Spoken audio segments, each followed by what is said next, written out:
Yo, what is up, everyone? Hope you're doing well. I am riding solo today. Uh, T's just a little busy, couldn't get on yet. So we got a Jonathan already starting early.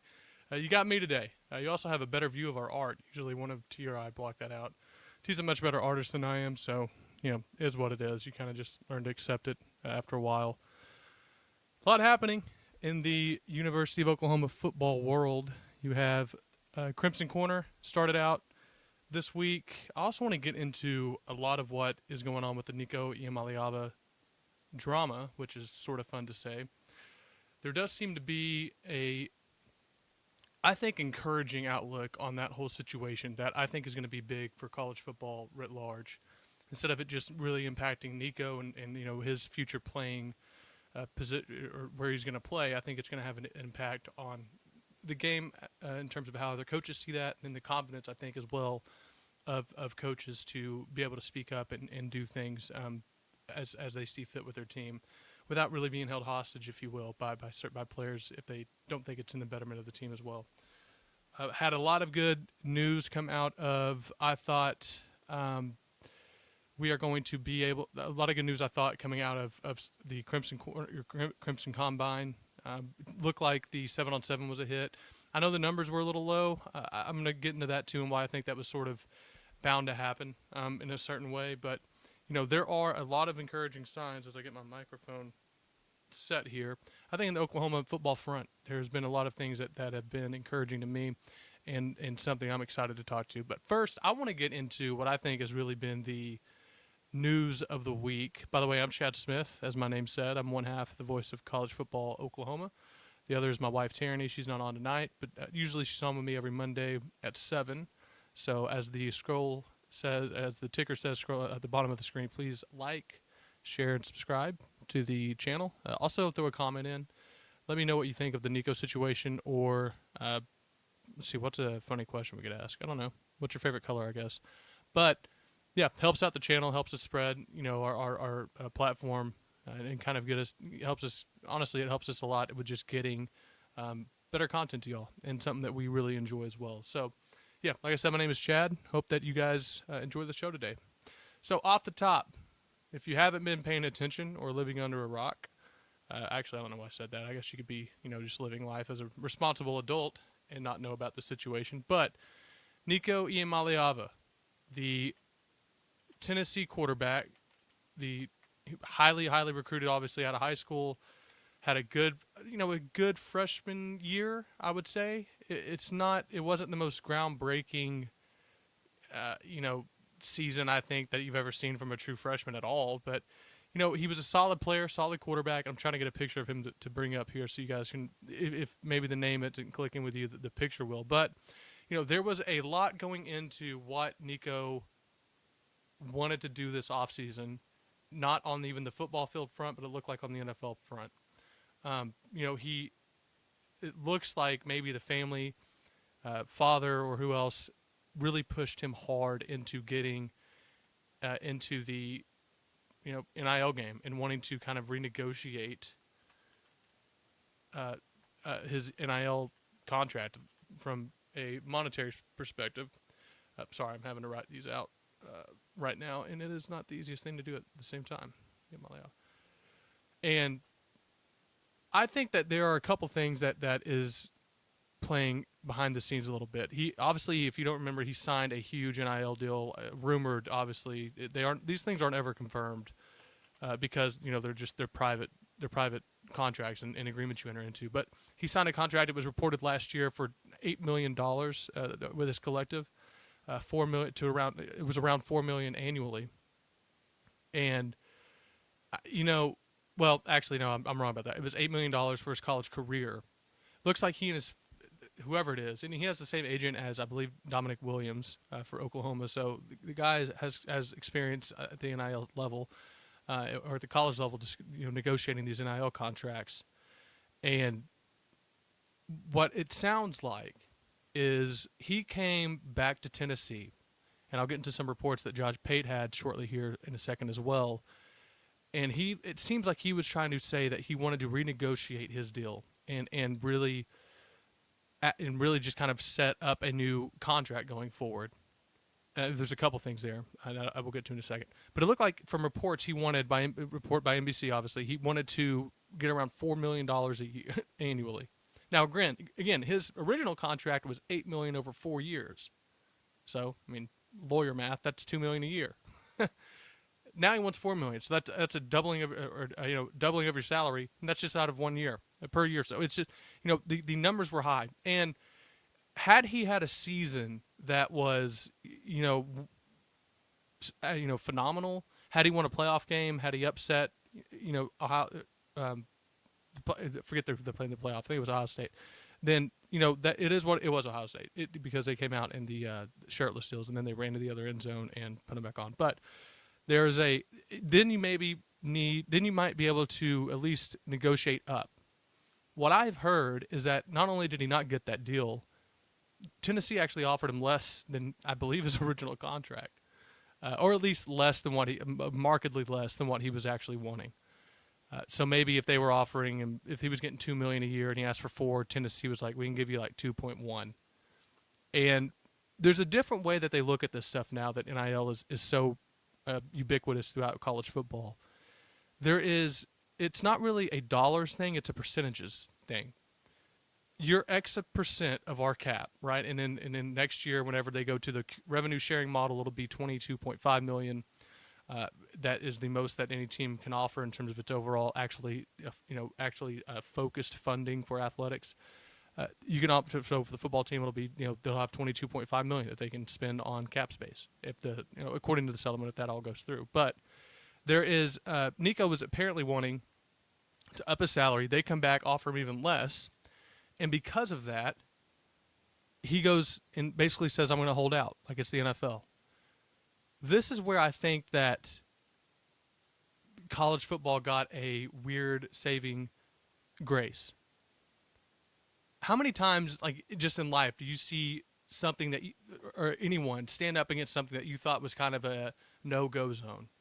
That was a point in the either in the world or just wherever that was kind of untouchable.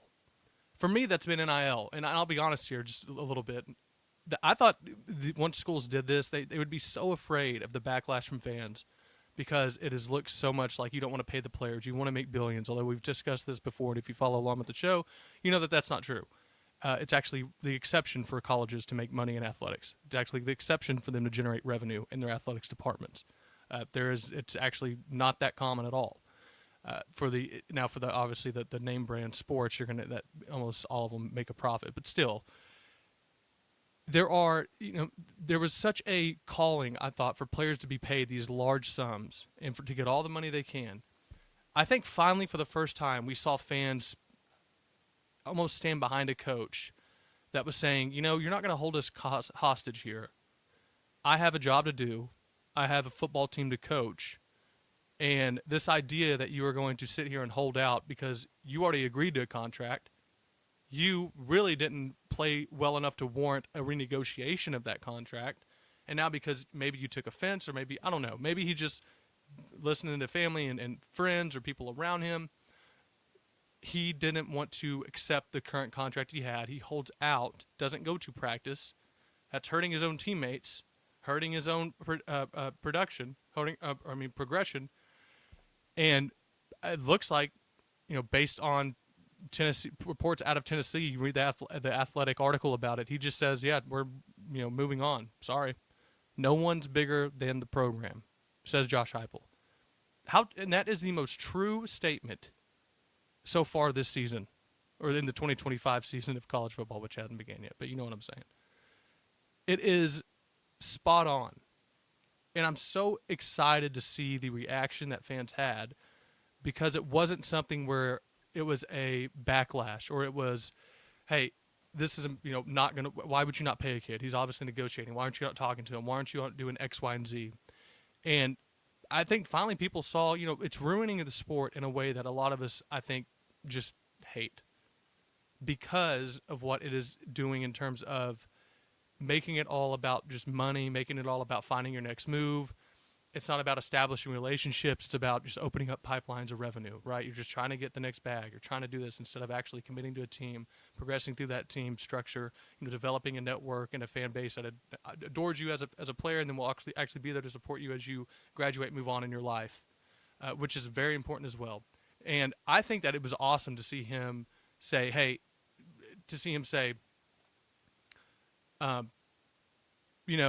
that is. No, sorry, Lori here. Lori said, "Laugh out loud." Bob Stoops is the one that said nobody's bigger than the program, not Josh. Lori, he did say that. I'm talking about Josh Heupel said in his interview that no one's bigger than the program when he was asked about Nico. That's what I was referring to. But you're right, Bob Stoops did say that as well, and he was also correct. And he was also talking about a very bad time for sure.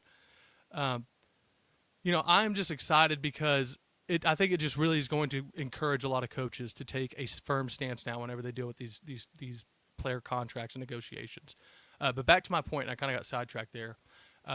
Players aren't really looked at anymore as in terms of their cost dollar-wise. They're looked at it in terms of percentage of the cap.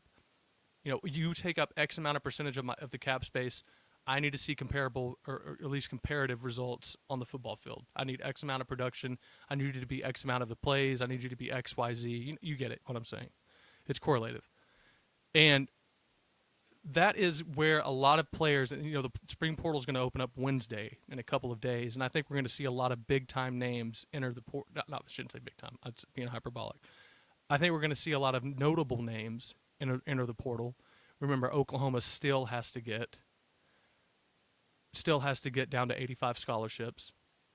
And because of that, you're going to see guys being cut.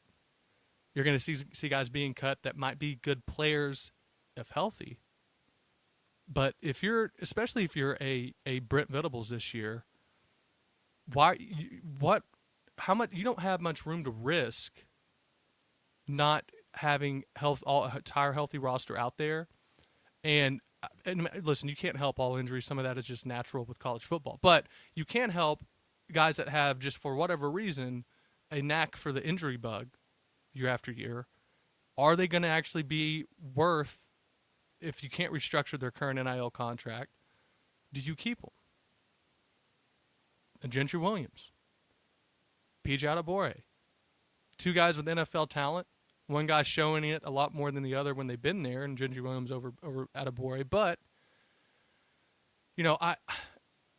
at some point, Gentry, I think, is the most talented cornerback we have had. DJ Wolf comes to mind. He was very good. Reggie Smith was very good. He's the most NFL talent corner we've had, and I can't even tell, since probably Brent has been here before. The issue is he just has a bad shoulder, and some of that might not even be his fault. It might just be structurally how his shoulder is shaped. It literally could be out of his control.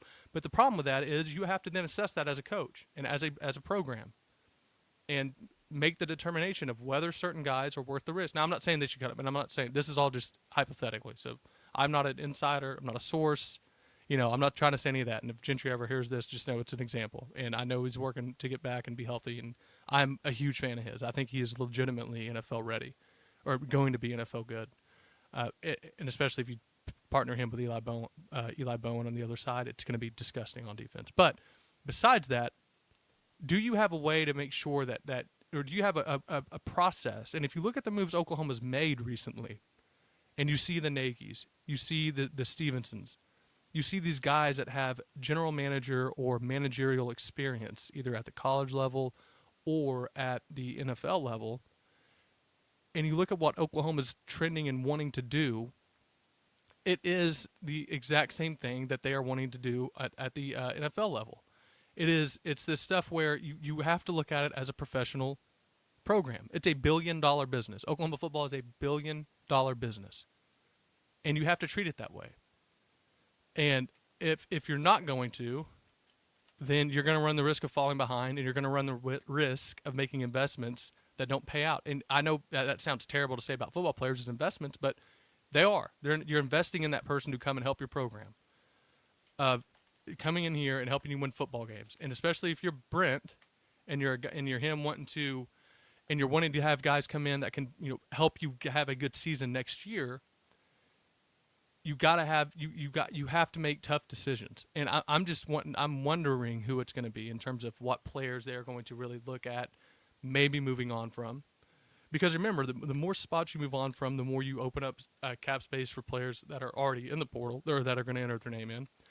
I still think they're going to look at. I don't know about running back. I don't know.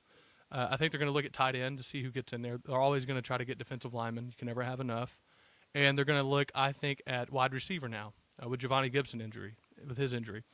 Brent Venables came out. I don't know if you knew that, but Giovanni Gibson, who was when he signed with Oklahoma, the day he signed, I said that is my favorite. That will be my favorite player that Oklahoma signs, I think, out of the portal.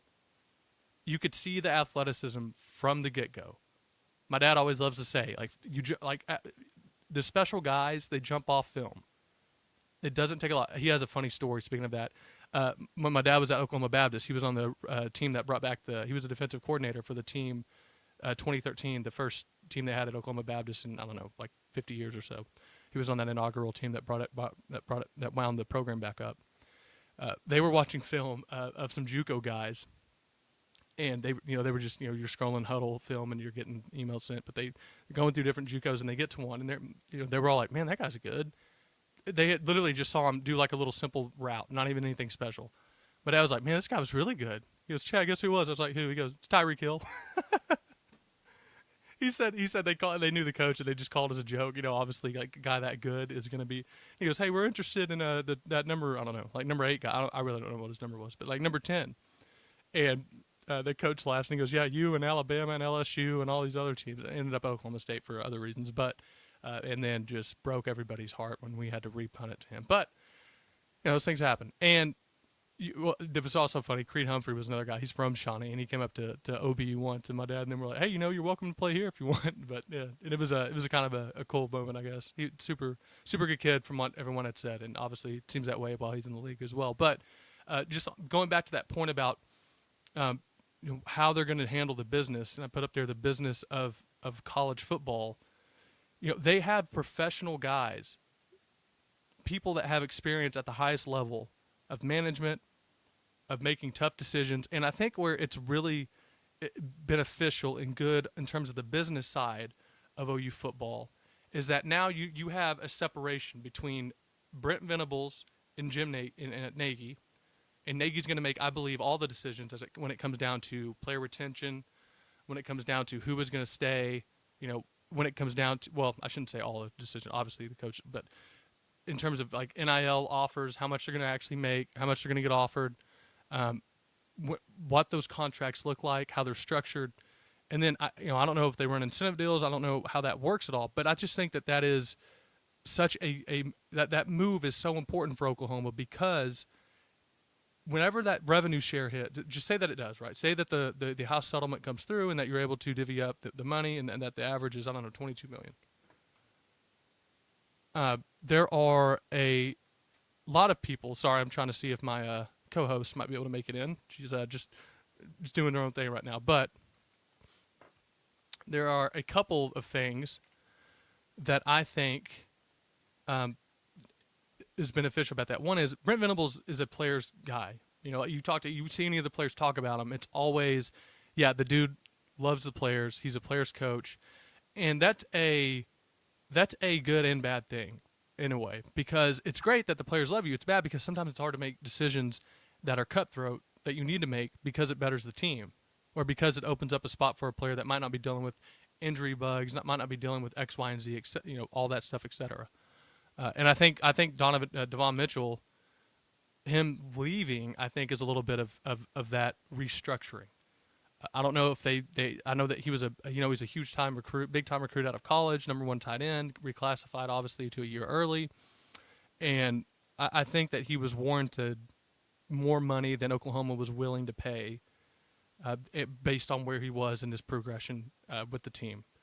And I think that the percentages were too high, and they looked at that, and I think Nagy looked at it, and he brought it to BB's attention, and he just had the math set out there, and no emotion attached to it, no hard feelings, no favoritism. These are the numbers X, Y, and Z, and here's how that affects the roster, and here's how that looks in terms of having a budget for NIL.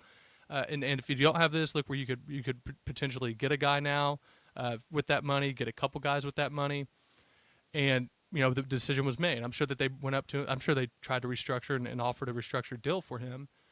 But there is a realization, I think, by some players now that just moving on from the Mitchell guy back to Nico. I mean, I think that players even now are going to understand or realize more like, oh, it's not an invincible thing. I can't hold out and just expect a team to pay me whatever because the fans won't stand for me not getting paid. I mean, think about this. He's going to go from Tennessee, one of the premier, obviously a great, was obviously a really good football team, arguably the best stadium in college football. The atmosphere, the love that Tennessee has for football, he was the guy. He was going to be the guy for the next 4 years.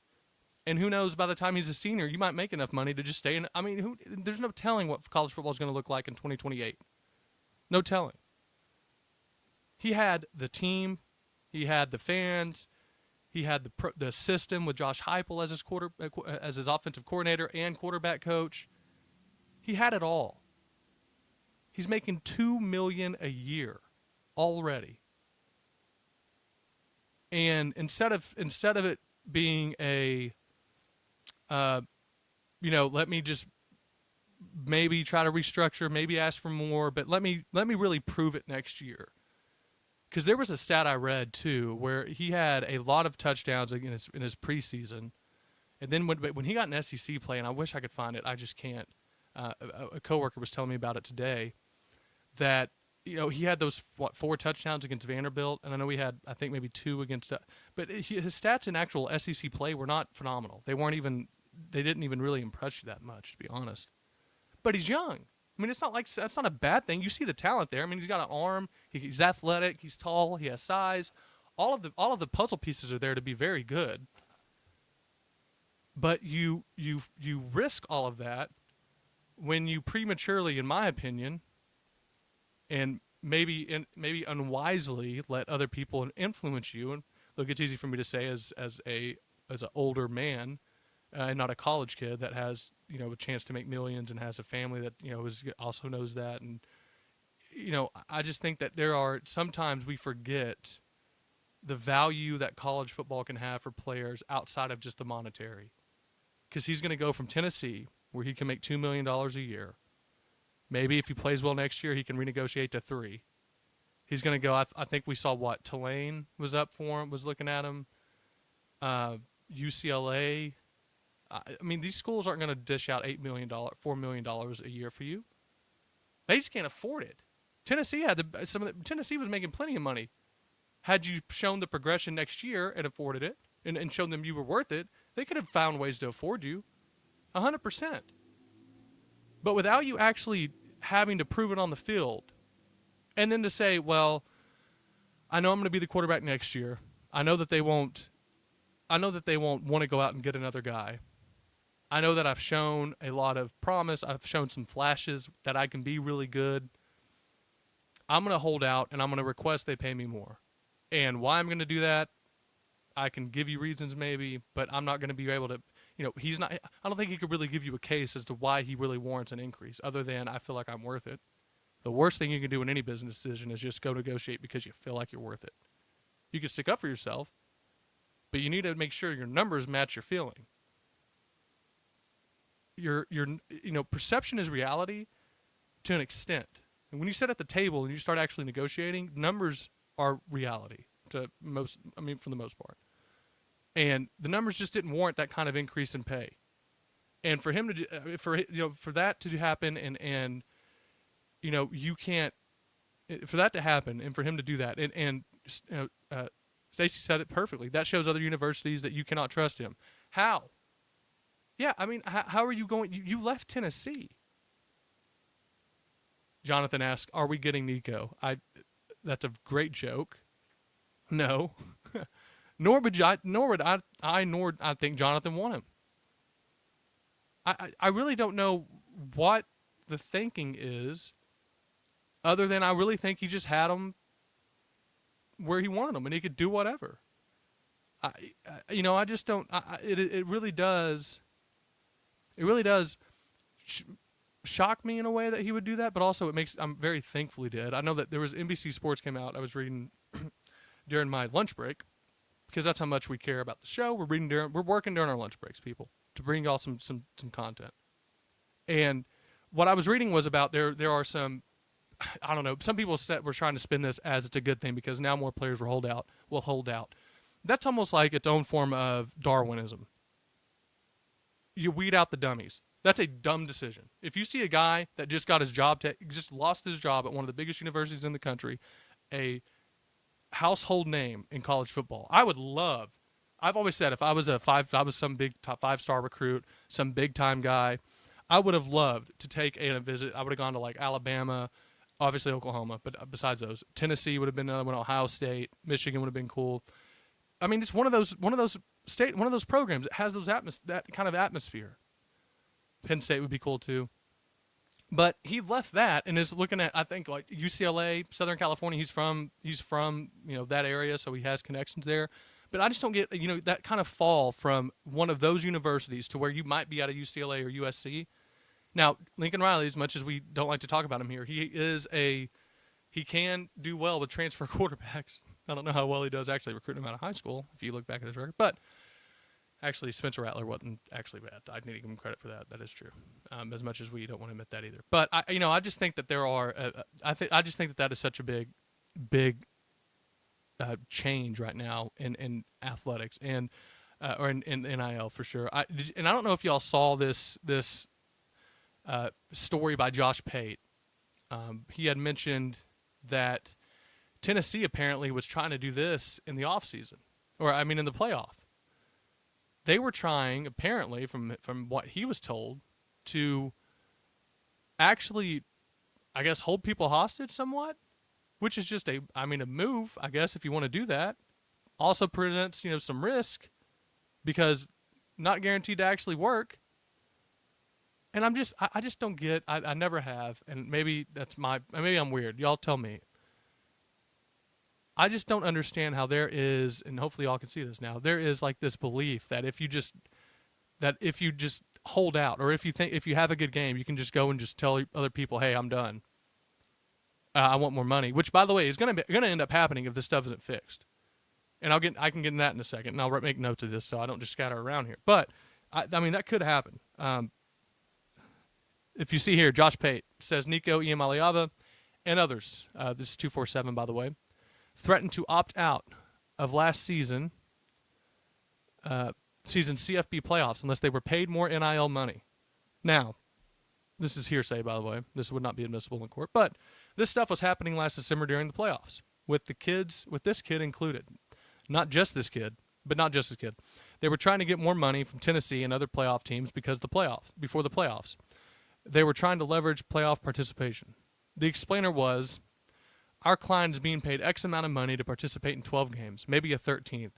If you make the conference championship game, by the way, that's factually incorrect. I'll get there in a second. But you guys made the playoff. He should make money. They should make money. This is the kind of BS that is happening behind the scenes right now. So here is the first issue that they would make if they actually wanted to actually litigate this out. You're being paid X amount of money to participate in 12 games. In what world are you paying to participate not in the 12 games, but to not win championships?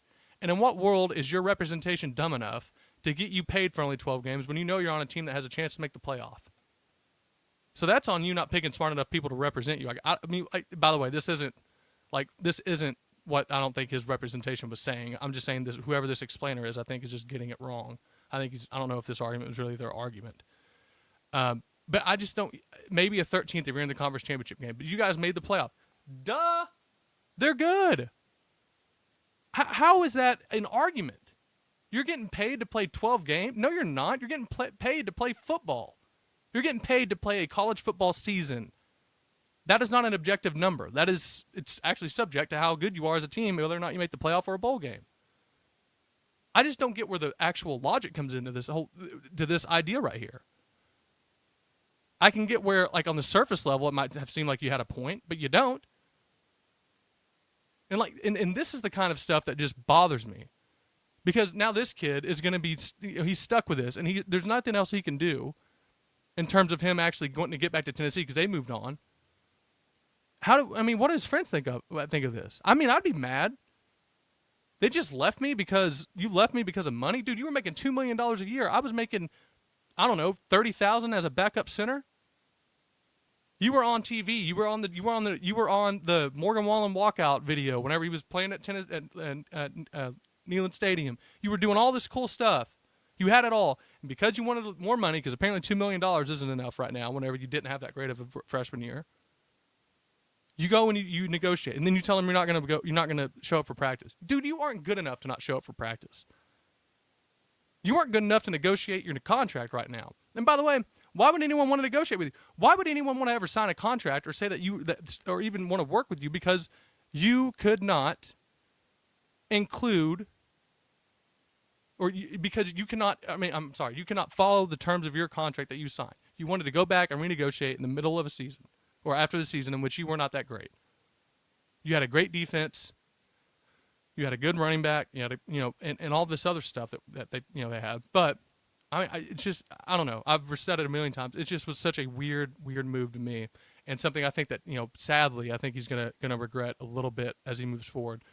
I also wanted to show this other little clip here of a guy named Brooks Austin, who I think does really good work over at. He has, I think it was the tape. He does a lot of like film reviews and tapes and whatnot, and does some really good stuff. And I'll try to find. I wish I could remember what his actual YouTube channel is, but he has some great breakdowns. I mean, he definitely has a lot of experience in the game. You can tell just hearing him talk. But he makes this point and says this: Nico Iamaleava, going from making $2.5 million on an SEC roster to talking to Tulane and UCLA is exactly what the market needed. Someone needed to be made a humbled example in this greedy market. Hate it for him. Sounds like, okay, this is what I'm saying. Sounds like it's a dad issue, but it had to happen. And here's the thing. I don't know about this. I'm not going to bring family members into this. I don't know. But in terms of someone needed to be made an example in this greedy market, I hated it had to be him, but he's right. He's right. At some point, people have to realize there are legitimate, the real power brokers. And this is what's kind of scary if you're a player. Now you got to realize that the universities now know that they have backing of the fans if they want to make one of these moves. It's just there are I think some really important moves that can be made now that he has. That one school finally was able to stick up for themselves and say, you know what, we're not going to do this. You agreed to a contract. Now you amazingly just want to go back on that contract. We're not going to let that happen. So that is kind of my whole Nico take, what I think it does for college football. And, I'm someone who is encouraged actually as a football fan, and I think most people are, if you're a football fan, encouraged by, at least the hope that you'll see some normalcy in terms of what teams say. Oh, we might have a special guest. Hold up. See, you can come in. I'm here. It's off. Wanna step in? It's gone dark. Everyone's wondering where we are. Oh, this might be bad because your mic isn't plugged in. Say hello. Let's get Tyranny's thoughts here in a second once her mic gets plugged in. Hopefully this doesn't pop, and it kind of did, but we're good. Hi. Yo! Sorry, I'm late. Yep, you're all good. Surprise. Sound good on the microphone? Good. What do you think of the Nico thing? You've heard me rant, I think, for the last 30, 45 seconds. Or 34 minutes. What do I think of the Nico thing? Yeah. What if someone finally saying no to him, I guess. Oh, no, I absolutely love that. Yeah. It's like, okay, my equivalent is when I'm in the store and I see like that naughty kid like throwing a fit because they want the candy bar and the mom's like, no. Oh, I love that satisfaction That is of awesome. that spoiled kid not getting what they want. That's kind of my equivalent for it. Everybody's like, I don't think the comparisons to coaches are fair because honestly, coaches aren't leaving as much as you're constantly seeing these players do now. Mm-hmm. And besides the fact, like, it is different. I'm sorry. It is. Like, you have no business making $4 million to play a sport. And Jada Coleman says so. She's like, NIL was for us to make money on basically name, image, and likeness. So like commercials, selling T-shirts, jerseys. She's like, it was not meant to play the sport. Like, especially if you're a man, if you are a Nico and you have the chance to go on to that next level, that's where you get paid to play the sport. So it's, but because they put no regulations on it, that's what it became, which we all know. We all know what NIL was supposed to be for. But I love the fact that he was told to kick rocks. And I honestly hope that more patient, not more patient, sorry, I've had a lot of patient stuff going on at work. But I hope that honestly more players that are trying to get that, and I don't mean, again, it's maybe not even the players, it's their agents, it's their parents. I hope they're told, I hope they're told to kick rocks. Yeah. Because now you're not even going to get close to what you're going to get apparently wherever you're going. What is it, like Tulane? That's reported. Was one reported? Tulane, UCLA, USC, one of the USC might be able to do it, but that's it, really. Right. So level. We'll see. Jonathan, my bad. It looked like you drank some vodka. No, it actually doesn't even taste bad. I just thought it was. I had water in my head for some reason, which it's a sparkling water. Yeah, and it just like like when it hits you like here, and it's like I was wondering. I was like, why is he saying drink vodka? Yeah, I didn't realize you even took a drink of my drink. So yeah, but that's I've obviously been talking about it, but that's kind of my opinion too on the whole thing. And which I know. I don't know. I think is bold because isn't Nico like the highest rated quarterback in Tennessee history? Yeah, probably. Yeah. I mean, you told that guy who quote unquote had all that potential, the highest rated quarterback, like, no, sorry. Yeah, but and I just think it's so different now with how they're evaluating these positions because it's you might have that potential, but you're taking up say it's I don't know, say it's $22 million, so you're going to give 5% of your cap to, or $20 million, you're going to give 5% of your cap to your quarterback, so he's making he's making $5 million or $4 million a year, whatever it is, and there are, I don't know, like you're going to give $5 million, so what is that? What is that of $20 million? That's 20%, yeah, of your cap. So I was wondering what you're trying to figure out. I was like, what do you mean? It's just like are you giving us 20% production of our? Is your actual production, validating that kind of that's what they are looking money. At. Aren't they getting rated on how much your cost? And if they're like, you want 100%. How much? Yeah, you're not worth that. There's a reason one of the best talent scouts and raters of talent is on our staff now in Jim. Right. But that's the thing with any job. If you're not productive at your job, they're going to say like, yeah, if you go in for a raise, they're like, no, because based on what you're bringing in, based on this, that, or the other, you're not worth it. So welcome to the real world. Like, that's just kind of where I'm at with some of these kids and their mommies and daddies who never seen a penny in their life often. So they're trying to milk it out of their kids. Like, shame on you, honestly. Jonathan, and because I know some Tennessee fans are like, it doesn't even look like Nico wants to leave. Like, it looks like Nico wants to be at Tennessee. And I'm like, okay, then as a grown man, I know it's hard to say, stand up to your mommy and daddy. Or apparently I've also heard his dad. But say, no, I want to be here. Mm-hmm. Like, this is where I want to be. Yeah. Like, it's not your job as a child to provide for your parents. Right. And it's also, I don't know. It's like I can understand the want to provide for your parents, right? Like, right. No, I know. Like, I get that. Yeah. But it's just, I don't know. Once it became an actual issue where you're starting to actually might not even be on the team. Like, dude, that's what I'm saying. I'm not saying like, no, if you have the means to help family or your parents, like, sure. But if it's becoming an issue where you're giving up something you really, really want that would provide for them anyway. Right. It's not like what he wasn't going to get at Tennessee was just going to just put them, not being able to eat for a month. Like, everybody's going to be well taken care of. And so it's like it just was that more entitlement, wanting more. And they said, bye. Yeah, they're out. All right, you want to move on to the next? We're going to talk about. Sure, I don't know what you've talked about, so I can. Just the Nico thing. Okay, then you've been ranting about Nico this whole time. And it's been OU as well, not just Nico. Okay. Yeah, it's been tied into a few different things, but yeah, I have the ability. Oh, I was going to make a final point on that. It's just the NC. Like, if you allow this, it's like eventually they're going to be doing in-season demands. And I made a tweet about it. And apparently no. There was a rumor going around that Nico and others talked about it. saying, well, we're going to opt out of play. You're going to opt out of a chance to win a national championship Yep. if you're not paid more. Are you joking me? Yeah. Like, that is the most ridiculous, selfish, entitled brat thing I think I've ever heard in my life. Yeah. Like, Yeah. that single-handedly to me ruins the game because you're supposed to be playing for the love of the game right now. Yeah. And that's, no.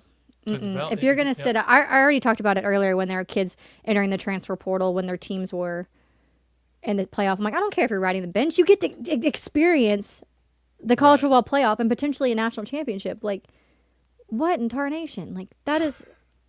Yeah. I'm fine. Everything's fine. Yep. Jonathan says we need to get certified agents to represent players. We do.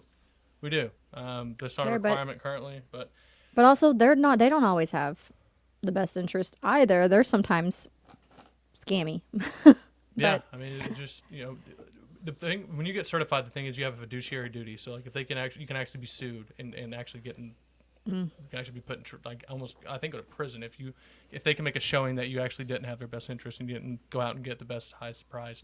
So there's just whenever they're actually certified, it's different like what NFL players have. The problem is that's all negotiated through the NFL collective bargaining agreement and the NFLPA, which college players currently don't have. But yeah, so it's a lot going on. But I think that there are there was just the encouragement, the silver lining and the encouragement to me was just finally a university said no. I think that gives confidence and encouragement to other schools to finally have some backbone and not let kids just, wanting to pay the players for the whatever is fine. This whole where they can never do players never do any wrong. It's always the administration of the program or the coaches, and no matter what they ask, it's going to be okay. That's not true. It never has been, and I'm glad now there's a team that's actually acting that out. But all right, well, the Crimson Combine happened. Okay. And there was mixed emotions. To say the least. So from what I heard, just to start about this whole thing that happened was, there were some people that wanted to.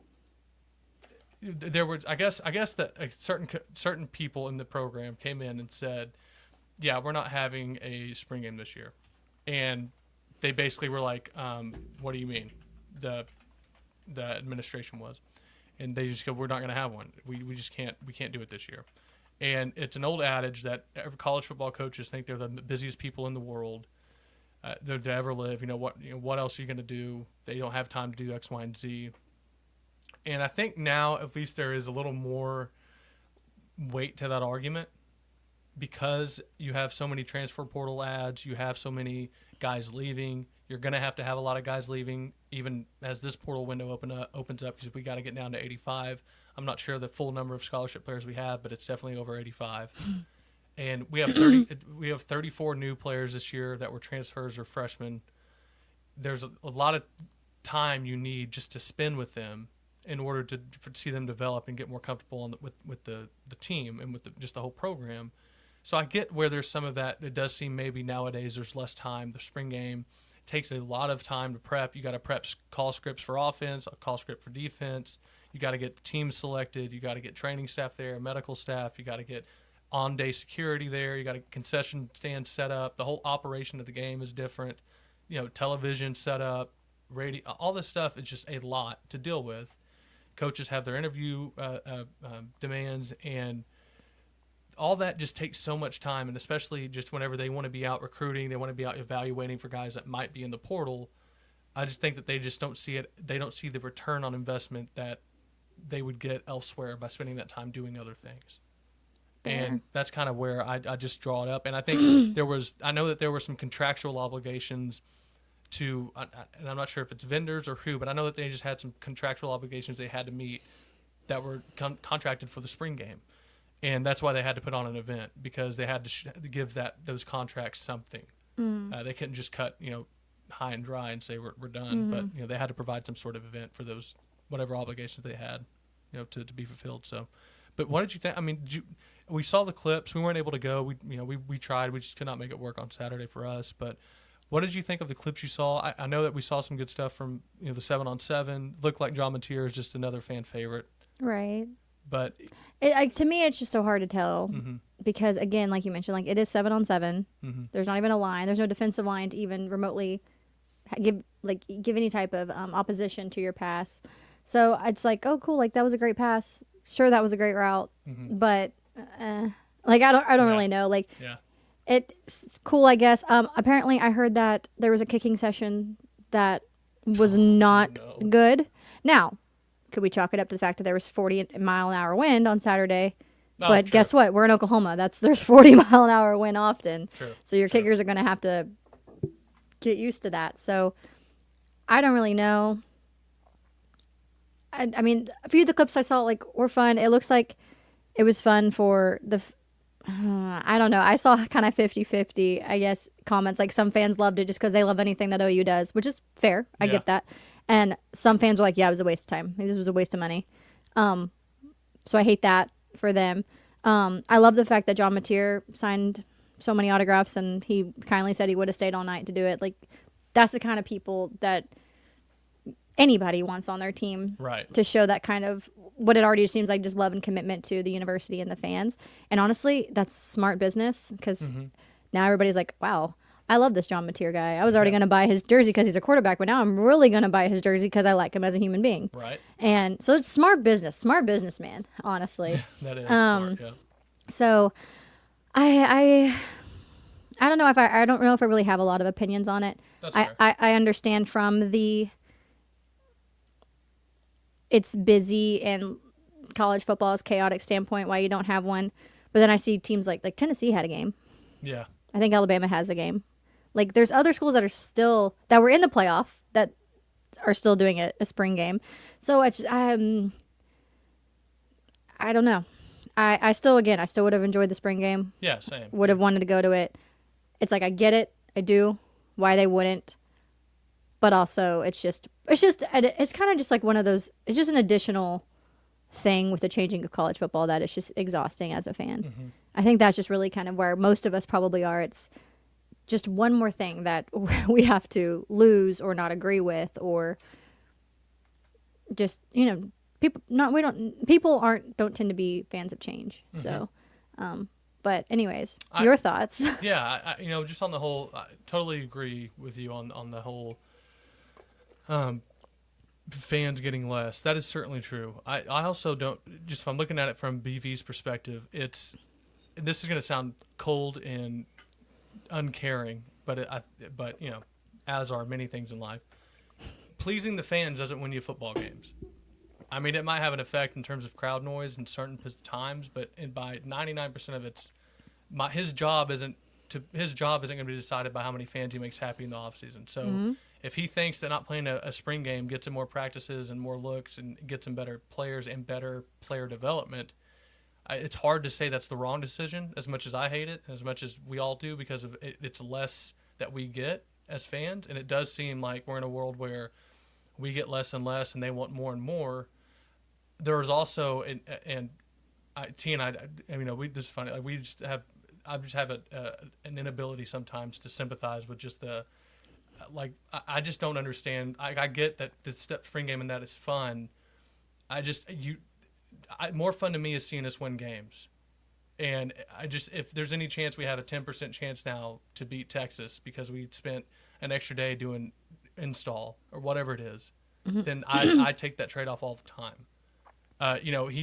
Venables is on hot coals this year when he sits down, so it's not like he just has all of the good time or all the time left, and even then it's just with the schedule he has coming up too. I don't know how gracious even the fans are going to be with him. Yeah, no, but I understand, and that's why it's like I get it too. Like, yeah, I understand that there's more important and pressing issues, and you're right. Do you want the fans to like you? Yeah. Do you want them to support your team? Yeah. But at the end of the day, them not having a spring game, is it going to affect any of us season ticket holders? Are we just not going to get our season tickets anymore? No. Are we just not going to show up anymore? Right. No. Are we just not going to cheer anymore? No. But like you said, if they don't win, that's the cause. So, but it's yes, and I get it. Now, I mean, and it is like, as a fan, it does like our tickets are more expensive. They're wanting us to travel to away games. You're wanting us to contribute to the NIL on top of that. Right. Then go ahead and buy player merch individually, which is more NIL. Yep. But what do we get in return? A 6-6 season and no spring game, no clinics, no ladies clinic. It's like, yeah. Someone said that here. I was But, going to bring up because I know that. again, Sorry, just like should you're they should they go to an SEC championship, go to the playoff? Fine, I'm happy. I'm gonna be happy. I'm disappointed right now, salty right now, but saying. Yeah. can pay off. Sooner Cat said all the fun fan events have been canceled. Spring game and women's 212 event this summer. You're 100% right. T is a big fan of the ladies clinic. I love the ladies clinic. Yeah. That was like my countdown. Yeah. I just couldn't wait to go to the ladies clinic, but And there's obviously trade-offs. Like, at what point is it too much? Like, it's not like you can go there and just have like terrible food because it's cheaper and saves more. I mean, like, obviously at some point there's fan experience does matter. But I think you make the perfect point, and I think they know that. right. It's just like, look, they're going to complain for 2 weeks. They're going to Right. whatever, and they're all going to show up on game Right. day. My biggest thing And at by the end of the way, day, we are. they have the item of the game. Why don't they just put a % of proceeds for food and drink to NIL? The third quarter, 5% is going to support NIL only, Right. And for Oklahoma athletics, like I'd go buy Right. a hot dog or something, Right. Like, Or at the beginning of the third quarter, if we're winning and we're all feeling good, put a QR code up there Yeah. and just challenge everybody to send Yeah. $1. Seriously. There's 85 grand right Yeah. there, and I'm Yeah. sure some very generous, more rich people than us would be like, "Here's 1,000, Yeah. here's 100." Dude, there's yeah. Just a thought. There are just so much that we have really to look forward to in terms of, I think, who we have coming back. So it's not like all negative, but I get why people are, upset about the spring game or the Crimson Combine. Right. Got a lot of heat a little bit, and it looks like from Kel Gundy's photos, you see that the 5,000 to 50,000 didn't look great, but I Apparently, don't know. they said there was 16,000. Yeah, I think they might have been counting people outside the stadium. But I don't see how you could count that. Because it's technically a part, like if it's the Crimson Corner event, part of it. I and guess. all that. But that seemed. Also, it holds 85,000. I'm not good at guessing numbers, but that sure does not look like 16,000. Might be. So what's the middle? It might be around like 10,500. I'm 60. bad at guessing numbers, and my guess was 5. Yeah. And even I had friends sending me who were there videos of the event or little videos that I saw that OU football post. It did not look like 16,000. Again, I'm bad with numbers, guessing those guessing games. How many are in a jar? I'm not gonna get close. So, I'm just not. Rumor 129 says you guys were obviously not around in the 90s. I was around in the 90s. In the early 90s, I was learning to crawl. In the mid 90s, learning to run pretty fast. And by the lates, I could pretty much Read. Yeah, could read. I was around in the 90s. Dang it. Yeah, I too was barely around, but I was born around that mid 90s, and so yeah. My dad from the top rope looked like 2,500. Agreed. Thank you. It looked like we got the same people that counted the numbers at the. Wow, never mind. That was about to be a political joke again. I would have gotten in trouble. How many did he do while I was Let me make gone? my dad laugh. No, none. I didn't do any. Okay. I caught myself a couple Because twice. he wasn't here Twice for I me caught to go. myself. Yeah, caught Slap, myself twice, and I was like, you know what, T, be proud of me for that one. I am. All right, well, I'll be honest. I don't know. I know that we were going to talk Crimson Combine. I wanted to talk about the Nico story and situation. Mm-hmm. Have we talked about? I don't know if we didn't have a show last week, but I know we had Devon Mitchell in the portal. Mentioned that. Yeah, more of I get it. Like a percentages thing. Yeah. And Was he also really 10 pounds away from 300? apparently. That's insane. Now it's like, I don't. Oh wait, I'm not 1/2 anymore. Tease it. Well, I can't go back. He's still one 1/2. I just don't even worry about changing it at this point. Yeah, I'm not. Sorry. It's my fault. I was late. No, she's working stuff. It's all good. But yeah, we talked about Devon Mitchell leaving. I don't know. I hate seeing kids leave because I just hope they go to a good spot and it works out for them because they are young men and we need good young men developed in our world Right. in general. It looked like he got baptized this weekend. He looked Was it awesome. him? So it's I love that. That's a good first step for new life accountability. I know. Deion Burks, I think too. Deion right? Burks also got baptized. There were several guys that took that step, and that's fantastic. And it seems like Devon Mitchell's were in and of himself, kind of, in that he just never got what he did. So was probably cut. Was hey, we gave you enough chances. It seems like we're not there. But I don't know. I wish him the best. I really do. I hope that he finds his place like you said, finds Yep. his place and finds his commitment, not commitment, but I hope he finds his passion to where Yeah. like this is something he truly wants to pursue with all he has. Right. And that he finds And I that hope not- you don't go to SEC team and find a way to ball out at us. Yeah, It'll really so piss me I was off. about to say that. I was talking to a school we never played. Because I wish you the best. It's like, except for that. yeah, absolutely. A couple of just other sport updates here. I know that Harry James Taylor, one of the great all-time OU fans, just in general, is making some updates on. There are some great prizes at the Friday game at the softball stadium, the That must have been at ASA Hall of Fame Stadium. On the table, $20 and $50 tickets on the table for a softball game Friday night at ASA Hall of Fame Stadium. There you go. If you're looking for some softball tickets, hit them up. I think it's Mississippi State that they'll be playing. I think you're about to ask. It don't matter. No, it does. There are they winning right now? No, it's in the top of the 8th. I'm honestly streaming It's it, 1-1? guys. It's in the 8th inning. Look at that. You're letting secrets go out, backstage secrets. They don't want to see, There are, We're hitting not great at all, and I don't understand it, but just a little slump the team's going. looking forward to next through. season and the hardest schedule in all of college football. We I love know. it. Here's the thing. I am looking forward to it because should we succeed? Come on now. I'm How looking fun forward is to it, that? 'cause can you imagine having to not just come up with topics out of nowhere? Like, you can just, hey, we're going to talk about the game for the whole show. And then Yeah, some other off games. season's tough, guys. I can't imagine those guys that are doing like every single day. Every day. I mean, I used to, I'm not going to joke. I used to watch these like daily shows and say, why would you even talk about this? It's so, it doesn't matter. And just like, I get it. You're just scratching the We're surface there now. for anything. Yeah. We're there now. We're gonna try some like games and stuff later, like this or that, and we're gonna. I saw one where it was two teams you hate, and you have to pick between the two, like to field your team. So it's like Quinn Ewers or like I don't hate Quinn Ewers. It actually seems like a solid He seems guy, like a but decent guy. The problem makes is me he's hate just him. problem is he just So plays who- for an ugly team. it'd be like Quinn Ewers or like I don't know, like Brandon Whedon. I don't know, like two Oklahoma Ewers. State or dude, I can't stand Oklahoma State.